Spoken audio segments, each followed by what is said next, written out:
ये कहानी उस डरी हुई लड़की की है जिसकी शादी 3 महीने में तय हो चुकी है। अरे क्या रमा, क्यों उठ गई बेटा इतनी जल्दी? थोड़ी देर और आराम कर लेती ना। नहीं माँ, ठीक है, कोई बात नहीं।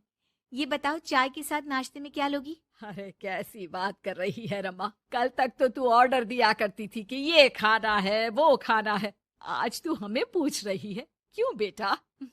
माँ, अब ऐसे ही बोलिए ना, क्या खाएंगी? बेसन की रोटी बना दूं, दही के रायते के साथ? माँ कुछ सोचती है, फिर कहती है, अच्छा सुन, ये बता, रोहन का फोन आता है? शादी होने वाली है तेरी उससे, बात करती रहा कर। हाँ हाँ हाँ माँ, बात होती रहती है। मॉर्निंग में मैसेजेस भी डालती हूँ। अच्छा माँ, नाश्ता बना कर आती हूँ। ये बदलाव रमा में अचानक आए थे। कहाँ तो वो देर से उठती, बिस्तर पर ही नाश्ता खाना और आराम से नहाना। माँ ने बचपन से ही किसी राजकुमारी की तरह रखा। पढ़ने में होशियार और काफी सोचने वाली लड़की थी रमा।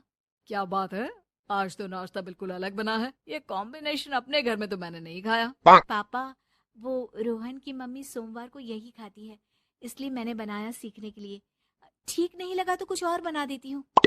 अरे नहीं नहीं, हमारी समधन जो खाएगी हम भी साथ बैठकर वही खा लेंगे। वैसे इट्स वेरी हेल्दी। हाँ रमा, गुड, वेरी गुड। पापा के मुंह से तारीफ सुनकर रमा खुश हो जाती है।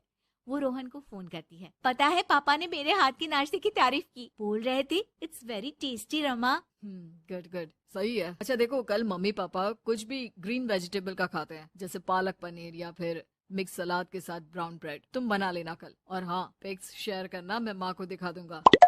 ठीक है, भेज दूंगी। अगले दिन रमा फिर कुछ नया बनाकर रोहन को फोटो भेजती है। अपनी माँ को दिखा देना, ये मैंने बनाया है। तभी वहाँ उसकी माँ आ जाती है। ये क्या बेटा, ये हाथ कैसे चल गया तुम्हारा? अरे कुछ नहीं माँ, वो तो बस ऐसे ही।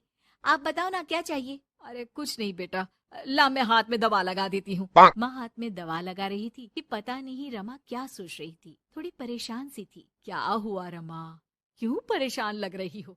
रोहन से कोई बात हुई है क्या? नहीं माँ, आज जो बनाया उसकी फोटो मांगी थी रोहन ने, दे तो दी, लेकिन अभी तक कोई रिप्लाई नहीं आया। माँ कुछ सोचती है, फिर रमा के फोन से उसके जले हुए हाथ की फोटो खींचकर भी रोहन को भेज देती है। अरे माँ, ये क्या कर रही हो? वो सोचेगा कि मुझे काम करना आता ही नहीं। हाँ तो सोचने देना, पढ़ाई में नहीं मिल पाता था वक्त, जितना सीखा है काफी है। वक्त के साथ ही खाना बनाना, घर संभालना, सब कुछ आ जाता है। थोड़ी देर में रमा के फोन का मैसेज बजता है। रमा के पास रोहन का फोन आ जाता है। माँ को ये खाना देखने में ही अच्छा नहीं लगा। बोल रही थी कि तुम्हें बोल दूं कि अच्छे से बनाना सीखे। ना हो तो कोई क्लास ज्वाइन कर ले, मैं पैसे दे दूंगा। और हाँ, प्लीज यार, ऐसी डरावनी जलने कटने खून खराबे वाली फोटो मत भेजा करो। जल गई क्या? तुम्हें खाना नहीं बनाना आता क्या? मुझे ब्लेम मत करो। मैंने ब्लेम करने के लिए नहीं, बस अपनी सीरियस एफर्ट दिखाने के लिए ये फोटो भेजी थी। वैसे भी मैंने नहीं, मॉम ने भेजी थी, पता नहीं क्यों। ओ यार, तुम्हारी मॉम क्यों इतना इंटरफियर कर रही है? वैसे अभी ये हाल है तो बाद में तो वो हमारे घर में ही ताक झाक करती रहेंगी। उनसे कहो कि मैं तुम्हें उस घर के लिए तैयार कर रहा हूँ जहाँ अब तुम्हें पूरी जिंदगी रहना है। रमा को रोहन की बात ठीक नहीं लगती। वो फोन रख देती है, लेकिन सोच में पड़ जाती है कि आखिर वो ये बात माँ को बताए कि नहीं। अब हर वक्त या तो वो रोहन का बताया खाना बना रही होती है, या उसके कहने पर उसकी पसंद की टीवी शोज, वेब सीरीज या फिर किताब पढ़ रही होती है। क्या बात है रमा, आजकल मैं देख रही हूँ कि तुम बहुत परेशान सी रहने लगी हो। कोई बात हो तो बता दो बेटा। नहीं माँ, वो रोहन ने कहा था कि उसकी पसंद मुझे पता होनी चाहिए, जिससे कल को हम साथ हो तो हम लोग मिलकर अच्छे से बात कर पाए। उसने कुछ वेब सीरीज देखने को कहा था, लेकिन क्या कहूँ माँ, मेरी तो समझ में ही नहीं आ रही वेब सीरीज। अरे तो बोल देना रोहन को नहीं देखनी, या फिर एक काम कर, तू उसे अपनी पसंद का सिर्फ एक गाना सुनने को बोल। ला मैं मैसेज कर देती हूँ। ना ना माँ, आप तो रहने ही दो। पिछली बार भी जब मैंने उसे बोला कि आपने मैसेज किया है तो वो गुस्सा हो गए थे। अच्छा, क्या बोल रहा था? यही कि माँ क्यों इंटरफेयर कर रही है, मैं तुम्हें उस घर के लिए तैयार कर रहा हूँ जहाँ तुम्हें पूरी जिंदगी रहना है। माँ अब समझ जाती है कि रोहन उसकी रीमा के लिए ठीक नहीं है।